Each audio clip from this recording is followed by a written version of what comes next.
So. Comfy? Yep. Good. Am I beautiful? Always. Correct answer.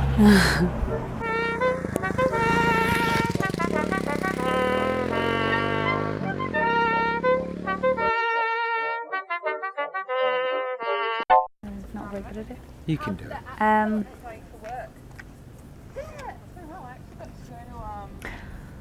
So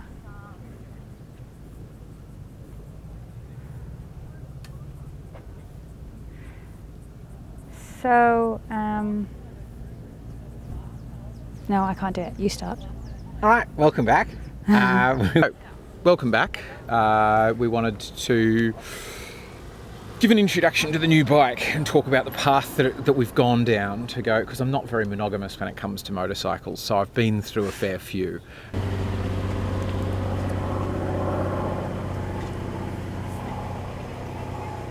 Berkey. Berkey. I really want to take that feather out of its back. I feel it'll appreciate me for it. I don't think it will. I think it's quite happy with the feather being as it is. We're here at North Head, and we've chosen absolutely the best place to film this. Yeah. It's pretty busy. It's pretty busy. It's pretty loud.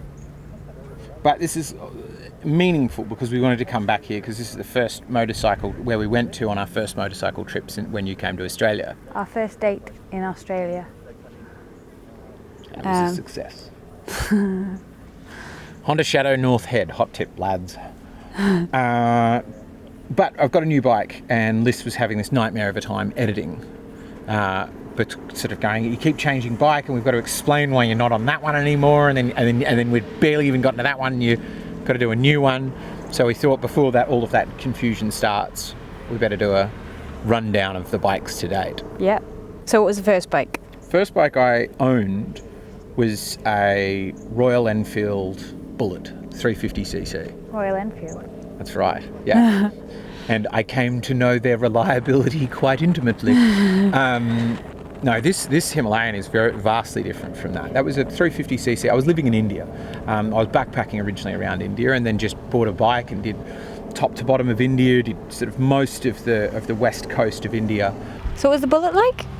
Bullet was, I mean, it was beautiful. It was a nice looking bike. It's a classic. It's like the poser's bike of India where, you know, there's the Bullet and then there's just everything else. And it's this beautiful, I mean, Enfield, I don't know if you know the history of the company, but they made rifles and then bikes for... Built like a gun. Built like a gun. Exactly. Was that their old tagline? What is it? Built like a gun, fires like a bullet? Or something? Runs like a bullet? Could be. You could do, yeah. I could believe that. That Yeah. sounds like the old... ye olde advertising spiel. Yeah. It broke down all the time. It didn't really like going above 90 kilometers an hour, but it was beautiful. I loved it. I chopped that bike from stock standard, absolute stock standard, to custom with a wide swing arm, monoshock, this custom seat with a fender. Like the fender was attached to the swing arm, so it got to be like almost flush with the wheel, which I loved. Beautiful teardrop tank and these high riser bars and extended forks. I really loved that bike. But then it came time to leave India. I spent 5 years in India. It was time to... Okay, so then you moved back to the UK, or moved to the UK? Yeah, moved to the UK, spent a bit of time without a bike. I had no money left, so I just got this dodgy bike sight unseen off eBay or Craigslist or something, which was a TDM 850 that I call Betsy. Something tree sluggish about this bastard. She lasted a while. I mean, she maybe lasted a couple of 100 kilometres or miles or whatever until she just coughed and spluttered and died. Well, that sounds like a good bargain. Yeah. It's the thing I continually fail to learn on bikes, which is you get a cheap bike, you get a bad bike. So then you sold that one, right? Back on eBay again? Yeah, just sold it on eBay to somebody else. How much did you sell it for? I think I bought it for about 800 quid and I sold it for about 400 quid. And they knew that it was buggered. He just wanted the plastics. He was like, I've got a TDM right. 850, but they came in like 3 different plastic styles and 2 of them were awful. And mine was the black and blue, and so he wanted to switch all the plastics out for the black and blue. Okay. So he was like, it's a good deal for me, plus I'll have a bike there for spares. Good. Job's a good one. Mm-hmm. Is that where you use that phrase? Job's a good one. So yeah, so I switched up. I traded up from Betsy to a TDM 900, which was, I don't know how to describe it, like a sort of sitting up sports bike European tourer or something. Yeah, okay. That was a really nice bike. Sounded so good with the pipes on it. Beowulf pipes is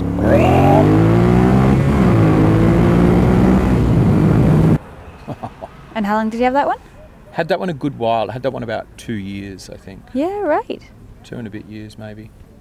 And really liked it. And then was going down a road. I still remember this so clearly. Was just going down this beautiful country road in the UK and had a... I don't think I've told you this, the reason for this. There was a lady on the back that was like, why don't we just go off down a little path somewhere? And I was like, sounds delightful. And the moment I turned off the road and my Drone! The moment I turned off the path and my back wheel touched a little bit of wet grass, it just started spinning. And so me and the lady didn't go there and didn't see one another again. Actually, there was a magpie stealing our stuff. He just flew away once I caught him. They're on to me. And the wheel started spinning, and I remembered thinking, oh wow, this bike really doesn't deal at all well with not being on perfect blacktop. And it started changing my mind about, like, you know, that sense of I can go anywhere. Yeah. Suddenly changes to I can go anywhere somebody has pre-laid a path and made it very nice and not even gravel. And I was like, I just suddenly felt hemmed in. You're like the beginning of the Unabomber there. That's the beginning of the Unabomber story, isn't it? Yeah, where he doesn't like how machines and lights are telling him when he can go, when he can cross the road. Yeah. But then I wrote that bike off. I crashed it. I was on my way back from some work and was in front of Windsor Castle, was tired, got a bit distracted, and just the car in front of me stopped and I panic braked, grabbed a handful of front brake. Oh, I've watched that crash. That wrote your bike off? Yeah. Really? Yeah. It's a problem with bikes that aren't, like road bikes, it seems generally that all of the fairings and plastic, they're just not built for falling over. Like, how many times has this thing fallen over? Never. Not once. More than once. No, that wrote it off. It bent the front handlebar, smashed the headlight unit, indicator and stuff. It wasn't no structural damage, but then it's just always that thing of, for a bike that cost £3,000, Yeah. what's the cost to repair it? Yeah. So I decided after that, I was like, I need a bike that can A, go off-road, and B, has ABS brakes. Enter Bluebell. And indeed, enter Bluebell. Bluebell was a DL650 V-Strom, Suzuki V-Strom, and it was nice. It was a nice bike. Nice. Anybody who wants a nice adventure-ish bike, a really budget bike too, they're really affordable, go for a V-Strom 650. I feel like that's the same sort of stuff that you could say about my bike. No, but your bike's got a beautiful look to it. It's got Whereas Bluebell looked like a scooter. Bluebell looked like a scooter. Like, she never got looks from other motorcyclists. Motorcyclists stopped nodding at me. Getting rid of this piece of shit. I'm not in the club anymore. Okay, so that wasn't your favourite. How long did you have the V-Strom for? I had it for a year and a bit, I think. Yeah, right, okay. And rode it around, started doing bits of off-road, did little bits of touring. You know, I'd go somewhere for work and I'd link up a few byways along the way. This is in the UK, obviously. But business started going well was one thing, so I was like, why am I on a bike that's just so budget friendly? And it was just quiet and nice and didn't fill me with excitement. And I remember plenty of times having spare weekends where I was like, I could go for a ride, but just wouldn't be inspired to. So with a bit of extra money in the bank account, with having found out my credit rating was okay, got a new one. So out with the old, and in with the new. You know the new one. Eva. That's right. What did you think of Eva before I give my review of her? So when Harry and I first met, he had Eva, and he just said to me, "Oh, I've got a bike. Let's go for a bike ride." As one of our first dates. In fact, I can't quite remember.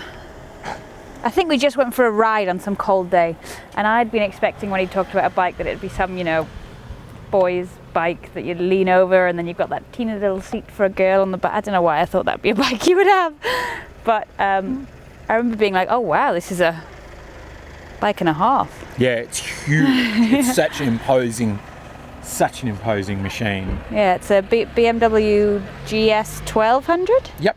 R1200 GS, but GS 1200 is what a lot of people call it. The 2014 water-cooled one, which had enduro stability assist, which is like, it's ABS, but the ABS doesn't have that fluttery feeling to it, and it balances your braking. So if you brake too heavily with the front, but you still need to slow down, it'll actually transfer some of that braking to the back. Ditto with the enduro, so when you go off-road and you wind on too much throttle, it's got a gyroscope and accelerometer, so it can feel you starting to slip and will sort of gently back off the throttle. The only thing you can tell that it's doing it, because most other electronic aids, you're like, "Oh my god, what's it doing?" Whereas this, it just goes, no, you're just fantastic, I'm just helping behind the scenes, and it just flash a little light in your face. I love that bike. I still do. Yeah, I've never seen you talk as fondly about any of your bikes as you have about Eva. Yeah. And like, even now still compares stuff to Eva, and Yeah. it's your yardstick, right? Yeah, it's For like a lot of things. fast, you can ride it like a sports bike, it's a tourer, it can carry a bunch of weight, you can sit on it all day, no problem. Yeah. The ergonomics are beautiful, just the GPS, with being able to toggle around with the GPS and be like, tell me where the next petrol station is without taking your hands off the handlebars. It gets off-road, and then with all of this enduro stuff, you can be I was no off-road experience, 250 kilos, drone in the back, all sorts of stuff, tooling around on dirt tracks, and it was fine. Feels great. God, it's a good bike. It sounds nice too. It doesn't even need aftermarket pipes. Okay, so that was Eva, and then you left the UK. Yeah. We left the UK, but he left the UK first. Yeah. Came back to Australia. Yeah. And you already had a bike in Australia. Yeah, so we had, because we've got a farm, I had a CRF 250L at the farm. Yeah. So a little Honda 250 dirt bike, I think everybody knows. Unregistered thing, yeah. Yeah, just for sort of tooling around up the back.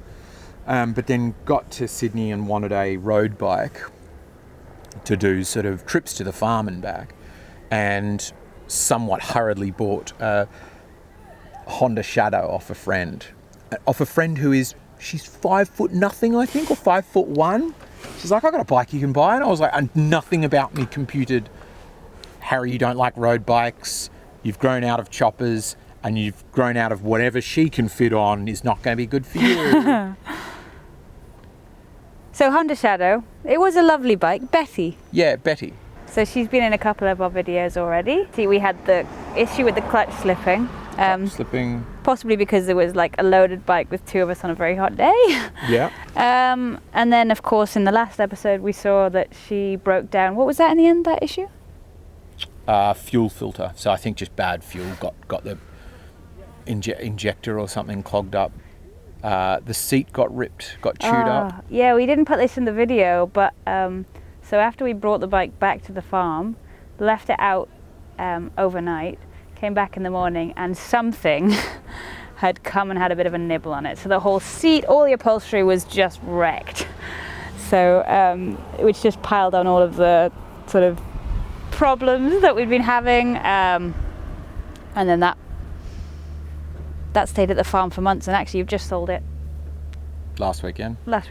Oh, this weekend. Started this weekend, yeah. So it's just got rid of that. But while I had that, I started being like, oh no, I need a bike that can do dual sport / adventure. So I brought down the CRF from the farm, rode that around Sydney for a bit, quite like that. Wanted something a bit bigger. Again, business was going well. I was like, I can get something else. But I wanted something light, where Eva was a bit heavy. I was still considering an Eva. But then I went for the KTM 690 Enduro R. Very flash bike. Yeah, It was very flash, really tall, not for short people. Yeah. So flash, in fact. So flash. Someone nicked it.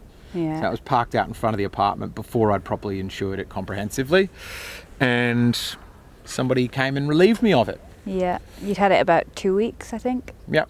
Ridden Been on it. one ride, or 2-ish rides. And yeah, that was gone, uninsured, paid cash, so wasn't getting any of that back. And the cops didn't even, I was like, I found a security camera, it's pointing directly at it. Go ask them for the footage. And the police officer just forgot. That was the kicker, is that after it had been nicked, the person who'd nicked it was riding it through the tolls. So he was getting these toll notifications saying, oh, you owe a toll on this bike. Oh. So, yeah. Yeah, so then that needed a replacement. Yeah, and you weren't quite happy to, or able to spend the same amount on another bike of the same, so. Plus it's that we started talking seriously about this trip around the world. I mean, going around the world's going to require off-roading, but I'd started doing a bit of it even on the KTM, and it's so good. Yeah.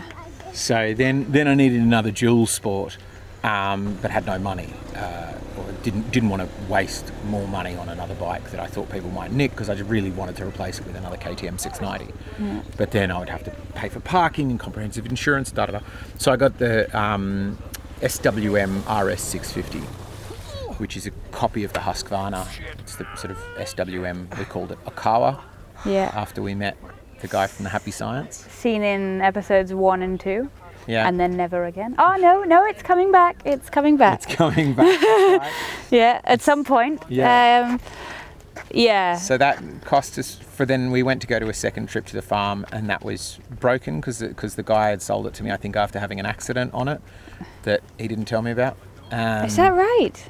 Yeah, I think that's probably what happened. That's like, a front disc was warped when I got it, and the front axle was broken, and then later I found out the front radiator guard was off. I think he'd had a pretty bad wreck and just sold it You broken. spent so much on doing repairs to that bike. Basically bought it, had a couple of rides on it, spent a fortune on repairs to sell it for less than he bought it for, which is...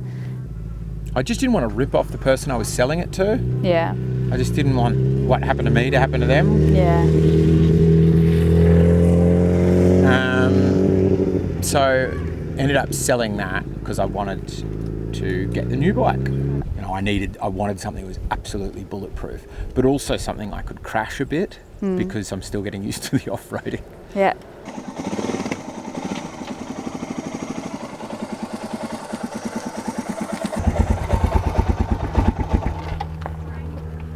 This is the ever reliable DR. So this is going to be the new one.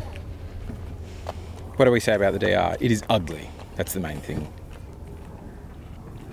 But it's just so durable. I mean, the tank I think is an improvement. What have we done since it's to it so far? Steg pegs, fat bars, risers, Backswing. baggage. Yeah. Broke tray. off the tail lights. Yeah, broke those. But it's good. Got some welded your foot pegs. Yeah, they snapped off. But it's so Taking it off road a fixable lot. is the thing I think this is going to be the secret to. Yeah. With the SWM, it's like unfixable. Yeah. I think there's plenty of people who ride this around the world, so tried and tested, I think, is the key. Mm.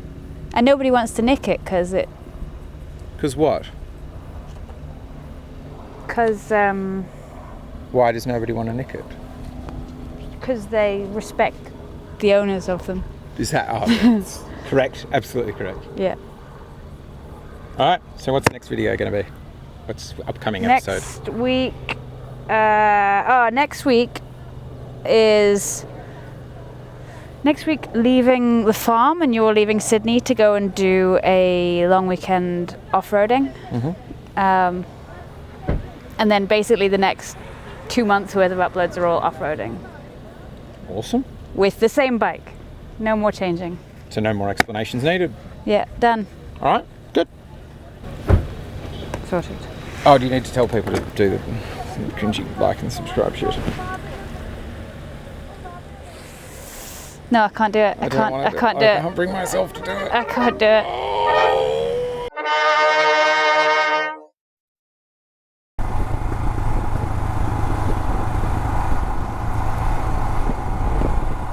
Harry's had his indicator on for about 5 minutes now. So the bike may have changed, but some things stay the same.